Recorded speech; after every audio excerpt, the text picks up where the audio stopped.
Bonjour à tous, aujourd'hui certains d'entre vous vont me détester, d'autres vont me traiter de fou et peut-être que même certains vont se désabonner. Vous avez vu le titre, j'ai décidé de me séparer de mon Explorer 2 Polar. Et pourtant c'est une très bonne montre, mais elle n'est plus faite pour moi. Mais je ne dis pas qu'elle n'est pas faite pour vous, que vous ne devez pas l'acheter ou que si vous en avez une, que vous devez la vendre. C'est peut-être la montre qu'il vous faut, la montre qui est idéale pour vous. Mais en tout cas, ce n'est plus mon cas.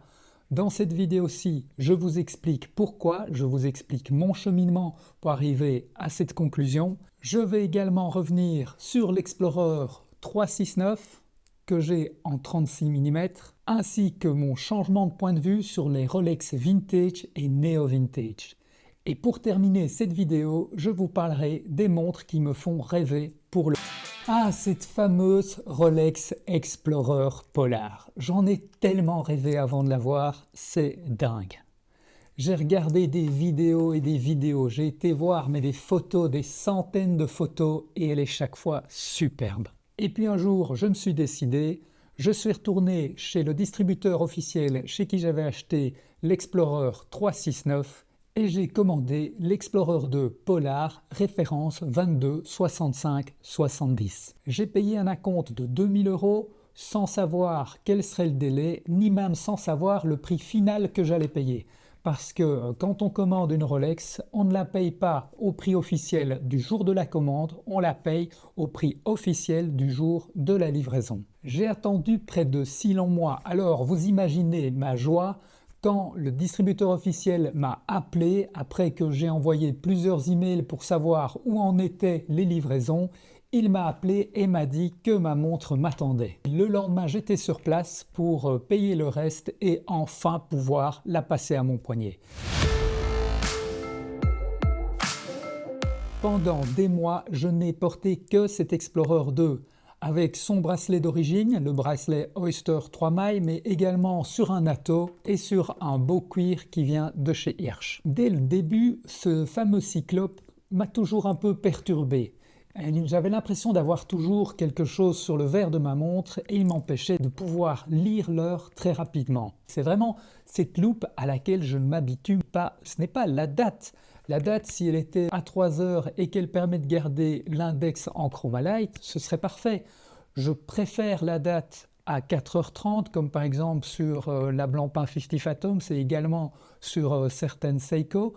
Mais il y a plein d'autres marques qui arrivent à avoir la date à 3 heures ou à 6 heures tout en gardant les index lumineux. Ils y arrivent très bien par exemple sur l'Aquatimer, sur certaines Oris, mais également sur des Omega, Tissot, sur des Ulysse Nardin, des Raymond Weil, des Oleg Weiss et certainement encore bien d'autres marques et d'autres modèles. Mais je me suis dit que j'allais m'y faire, il n'y a pas de raison, il y a des millions de personnes qui adorent cette montre, qui la trouvent superbe, qui la trouvent géniale. Alors je me suis dit que j'allais faire un trail avec, ça me permettrait de passer des heures et des heures avec cette montre au poignet. J'ai décidé de faire le trail à Tenerife en 110 km où pendant 26 heures j'ai porté cette montre qui m'a vraiment bien aidé puisque j'avais une montre GPS Garmin à l'autre poignet qui elle m'a lâché à plusieurs heures de l'arrivée et donc je n'avais plus que cette montre-ci pour savoir où j'en étais au niveau des barrières horaires. Depuis cette course, je l'ai encore mise 2-3 fois. Je me suis presque obligé à la mettre parce que je me disais mais non, c'est pas possible, je dois absolument aimer cette montre. Et techniquement, c'est vrai qu'elle est vraiment très bien. Elle est fiable, elle est solide, elle a vraiment tous les atouts d'une Rolex professionnelle. Mais pour finir, je me dis que les plus chouettes moments, c'était avant de l'avoir. Quand j'en rêvais, quand je regardais toutes ces photos magnifiques, parce que les photos qu'on vous montre, elles sont toujours magnifiques. On ne voit jamais de vilains reflets ou des ombres dues au cyclope. Jamais, elle est toujours parfaitement mise, l'éclairage est toujours bon et cette montre paraît toujours parfaite en photo. Et je comprends très bien que les vrais explorateurs qui vont dans les zones polaires ou ceux qui passent plusieurs jours dans des grottes préfèrent cette version Explorer 2 par rapport à la 369. Le fait d'avoir la date et l'aiguille GMT, cette aiguille GMT leur permet de savoir si c'est le jour ou la nuit. En plus, dans mon cas, cet Explorer 2 Polar complète parfaitement bien l'Explorer 1. L'Explorer 1 qui est plus petite puisque j'ai la version 36 mm, qui est noire, qui est très sobre, qui a juste l'heure, alors que l'Explorer 2 à 42 mm, donc est quand même plus imposante. Elle a également donc deux complications, et puis ma version est blanche, ce qui fait vraiment le yin et le yang avec la 369. Ce sont deux montres de la même marque, deux montres de la même gamme, deux sœurs et en même temps tellement différentes. C'est vraiment ce qui me plaisait, c'est vraiment ce que j'aimais.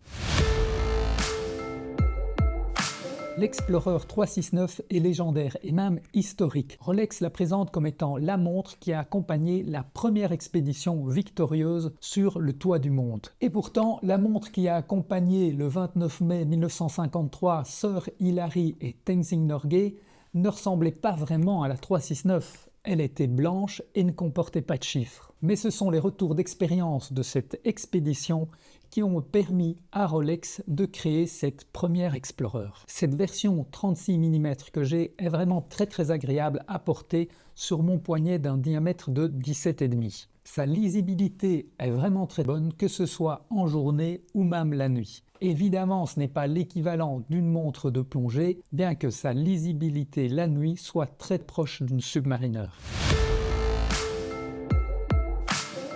Ian Fleming, l'auteur de 007, avant d'être le père de James Bond, fut un officier des renseignements de la Royal Navy. Pendant la Seconde Guerre mondiale, il a même participé à des missions de renseignement et des opérations secrètes. Et quelle était la montre que Ian Fleming avait choisie? C'était l'Explorer référent 10-16, sorti en 1963 et qui restera pendant 26 ans au catalogue de chez Rolex. Et celle-ci, contrairement à la montre qui a accompagné la première expédition sur l'Everest, cette version 10-16 ressemble vraiment très fort à la version actuelle de la 369.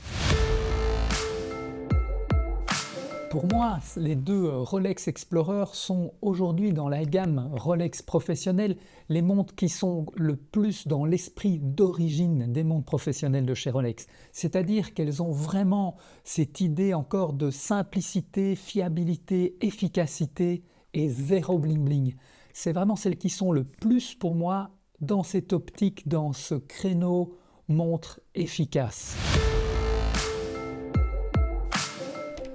Un autre point qui m'a fait réfléchir, c'est que c'est évidemment une belle somme d'argent qui est en train de dormir dans une montre que je ne mets pratiquement pas, et je vais pouvoir utiliser cet argent pour acheter d'autres montres qui me plaisent plus et que je vais porter. Mais le fait de voir que cette montre est également produite en grande quantité comme toutes les Rolex maintenant, si mes sources sont bonnes, ils ont réussi à décupler leur production. Alors même si c'est une montre qui est très bonne, l'Explorer 2 Polar, c'est quand même un paquet d'argent pour une montre qui va se retrouver à des milliers d'exemplaires, ce qui fait que ma réflexion a complètement changé au niveau des montres néo-vintage et vintage.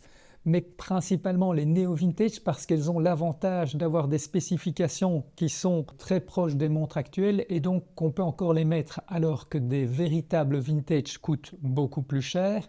Et puis on ne porte pas ces montres comme des montres actuelles, ce sont presque des objets d'art, ce sont des montres qui ont encore plus d'histoire, qui sont souvent dans des nombres beaucoup plus restreints, beaucoup plus rares.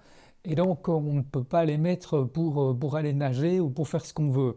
Contrairement aux néo-vintage, qui sont déjà donc comme je vous disais plus proches au niveau des spécifications actuelles, au niveau des mouvements qui sont plus solides, qui sont plus résistants et qui permettent donc de les utiliser tous les jours. Et là je pense à la Submariner 140-60M qui est une montre néo-vintage, une montre des années 2000 et qui ressemble très fort à la 5313 qui était entre autres utilisée dans les premiers James Bond. Cette 5313 qui a vraiment tous les concepts de la Submariner de base, et cette 140-60M a l'avantage d'avoir les spécifications modernes tout en ayant encore vraiment cette image de la montre Submariner de légende. Et c'est pour ça aussi que certains l'appellent la dernière vraie Submariner, avant les lunettes en cérachrome qui brillent bien fort. Et donc j'ai complètement changé d'avis, alors qu'il y a quelques années je vous aurais dit n'achetez jamais autre chose qu'une Rolex neuve chez un distributeur officiel pour payer le vrai prix, même si vous devez attendre, et pour être certain d'avoir une garantie, être certain que ce soit une vraie montre, que ce ne soit pas une copie. Les nouvelles, ce seront les plus résistantes, que ce soit au niveau des chocs, au niveau du magnétisme, au niveau de la précision, mais également au niveau de la réserve de marche. Ce sont les montres les plus abouties qui bénéficient des dernières avancées. Mais là, j'ai changé d'avis. Maintenant, je me dis que si je compare cet Explorer 2 actuel qui sort à des milliers d'exemplaires à la Rolex Submariner 140-60M qui, elle, a un côté vraiment plus historique, qui est à un nombre limité sur le marché, c'est quelque chose qui la rend un peu plus exceptionnelle. Et donc revendre cet Explorer 2 Polar, ça me permet d'avoir deux montres, d'un côté une 140-60M et en plus une autre montre pour porter tous les jours. Et là pour le moment une marque qui m'intéresse vraiment très fort, c'est Oleg & Weiss, une marque que j'ai pu découvrir grâce à Parlons Montre avec Aurélien et Jérémy, et j'en ai également entendu parler par Jérôme sur DMV, Démontrez-vous. Et chez Oleg & Weiss, pour le moment, le modèle qui m'intéresse le plus, qui m'attire le plus, c'est la OW C1000 MK2. Oleg & Weiss est une marque indépendante qui n'appartient pas à un grand groupe. Ça a quelque chose d'assez sympa, une histoire incroyable qu'on peut découvrir sur leur site.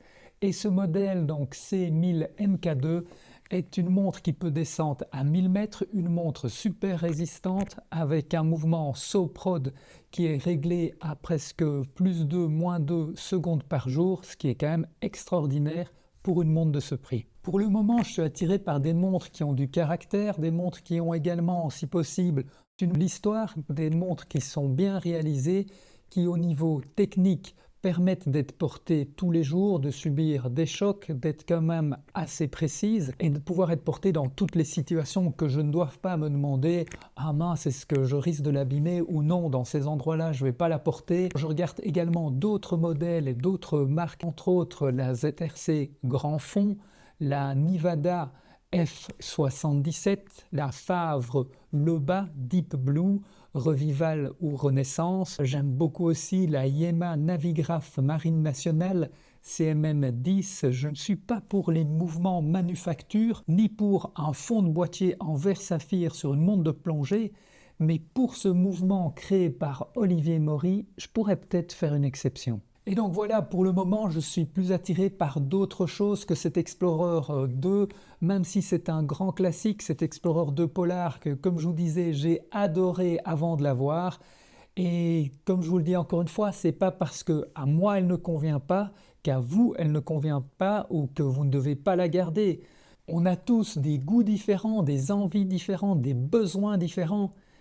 Et d'un côté, heureusement, sinon vous imaginez, il n'y aurait qu'une seule montre au monde. Vous imaginez l'ennui? Waouh!